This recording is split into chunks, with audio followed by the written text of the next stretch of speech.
pigs, and it's called Heroes.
Ruination.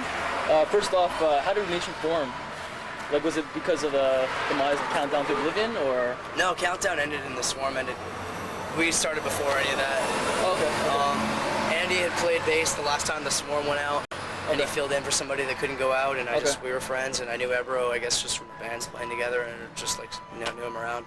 Okay. And we just, that's cute. What's going on? Yeah, we just thought we'd try it. We didn't really know what would happen with it, and we just thought we'd give it a try. So we all live pretty far from each other. Right. Because I'm in Toronto, and our old bass player was from Toronto, and our new one is too, and Andy's in basically Detroit, and Everett's from Chicago. So just gave it a try one day, and we met up in Ann Arbor one time, and practiced and cranked out a bunch of songs and played them like 2 hours later. Okay. And then everything we did since then was just like that. Like we just by the seat of our pants. But we've probably done more than any band I've ever played in, just in like the last year and a half. You know, we've done like all these records and toured Europe and toured all summer now. This was the last, third last show of the summer. Okay. So I guess it's just, I don't know, you can do whatever you fucking put your mind to or put your heart to.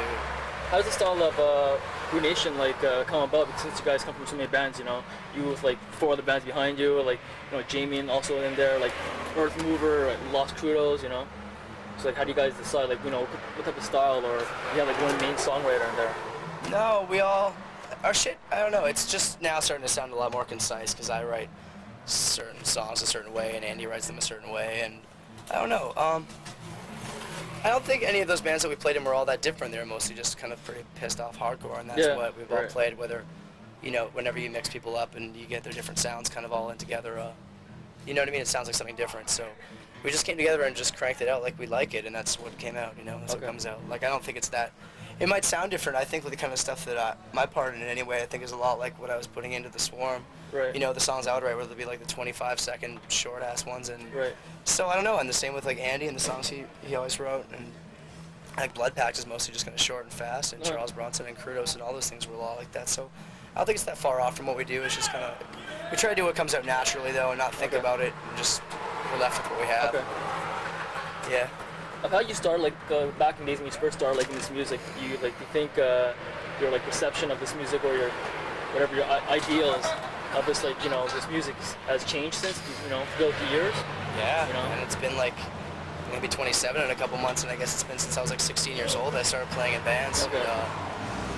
Yeah, it's changed for the better and for the worse. Like, it's hard to pinpoint how or why. I think a lot of things have happened in the last 5 years or so, just to hardcore and punk as a subculture, that have just like blown the lid off it, that made it, makes it really hard to maintain. Yeah, there's a lot of things that. What's the best thing being in a band? Like, what's the most negative thing, being in a band? What do you mean? What's the aspect you find the most positive for yourself, as a person, For myself, just the same as when I was 16, just being able to vent and try to get my frustrations out and try to express yourself to somebody and to share your fucking thoughts with people, and to just like this, it's interpersonal, you know what I mean? Right. You give to it and you take from it, and that's what it always has been. Like, no matter how full of shit everything seems to get, there's always at least whether it's fucking 6 kids in a room somewhere, or whether it's 500 in a, that's always there. There's always enough of that, even if it's just 5% out of it all to justify the other 95% of it being bullshit. So your flame is still strong within you, as of when you're 16, as of now, 27. It's harder to do all the time as you get older. Right. I think you're gonna get a wedgie. it's harder to do because you can't afford to be out so long. You know, if you're not in it for like money's sake, Right. you know, like you can sort of do it when you're 16. You're practicing in your mom's basement, and you do all that kind of stuff. It's a lot easier. And now, like, I've got student loans, and everyone's got their fucking real life shit catches up with you eventually. So it's hard. You sometimes have to adjust your mindset about what it means to you. Okay. So you plan to do this for a long time, like I don't know. or do you just whatever, see how it comes?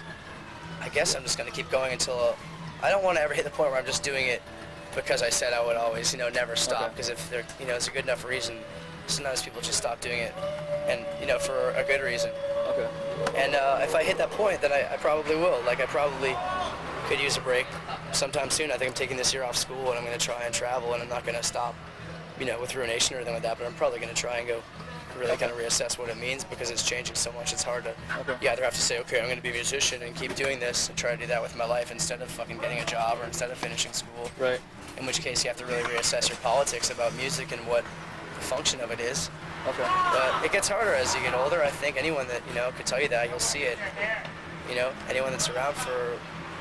Not to like rip on people. You know what I mean? Like whatever. It's not like the fucking old guys know what the hell they're doing as opposed to the young kids, but I mean anyone that's around long enough, you'll see it. It's just like the bottom falls out from underneath you sometimes, and you have to figure out what you're in it for. For sure. So, right. Like when you started off, did you think about like writing like more like political or more like activist type of lyrics, or that's pretty much the same for me as it ever has been. Okay. Like I don't think I ever was played in a band, and like I really don't like the idea of abusing a medium, that's been fought for people, whether you're like get big or whatever, I think, or you're just like grassroots, whatever, on any level. Like you take hardcore, I think you sort of owe it to what hardcore is to like help maintain what that is. And for me, that's just it's having fun and being able to laugh at yourself and have a sense of humor, but also to talk about and think about what it's about.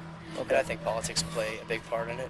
Okay. I think it's the glue that holds that kind of thing together. Do you think like the edge and like being maybe like vegetarian, like be part of that? See, I don't know. I grew up like just a punk kid that was drunk off his ass all the time. And I've been vegetarian since I was like 16, but it wasn't because of hardcore. Like if anything, those kind of kids, my experiences with those people would have turned me off it.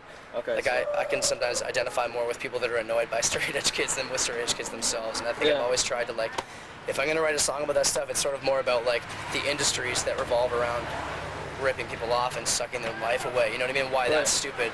Not saying like we're straight edge and you're not, so you should be this way or fuck off, because it doesn't really win anybody over, and it doesn't really make anybody change for the right reasons. It just guilts them and pressures them into things, and that's probably why most of the time things don't stay the same very long, because people get into it for the wrong reasons. I don't really agree with those things as a platform. Like vegetarianism is a totally different thing to me than straight edge. Like everyone's got their own reasons. Oh, for sure. My reasons have nothing to do with hardcore. They're just that I was like really fucking my life up hard, and I had to kind of stop it. And that's the same for me, whether I'm here at a show or whether I'm, it's like 10 years from now somewhere else. It's just that's what booze plus me equals. So that's gonna always pretty much be the same for me. But I don't think hardcore and writing and stuff. Like I agree, as much as it's important to talk about like those industries, that's like those Swarm songs like that and Left Hand songs like that. And this isn't like a straight edge band. I mean, that's one thing I learned from the Swarm. It's really hard and it really burns you out when you try to maintain something on behalf of somebody else, because nobody owes you consistency, Is there anything like positive or different about like this band, like that maybe the Swarm or Left 4 Dead didn't have or something? Everybody's a little bit older and everyone's been through a lot more, I think. So it's not quite so volatile. And we don't have any great expectations of it because we all live so far apart that it was a long shot that it would work out in the first place, So the fact that we're still doing it and we've done this much, it's like that justifies it as much as it needs to. Right. So I guess that's a good thing, if your expectations kind of like lower and guys living so far apart, then when something good happens, you're like, yeah, that's amazing, Yeah, like when we went to Europe, the Swarm was supposed to go originally with Blood Pact. And somehow we just did. Oh shit. Like it made no sense. No one knew who the hell we were. We had like a 7-inch we put out ourselves. That's all. And I mean, that was amazing. Just the opportunity to travel and see your friends all over the place and do neat stuff like that. Yeah. Okay. Cool. Yeah. All right. That's it then. Thanks a lot. Thanks a lot. Thank you. Thank you.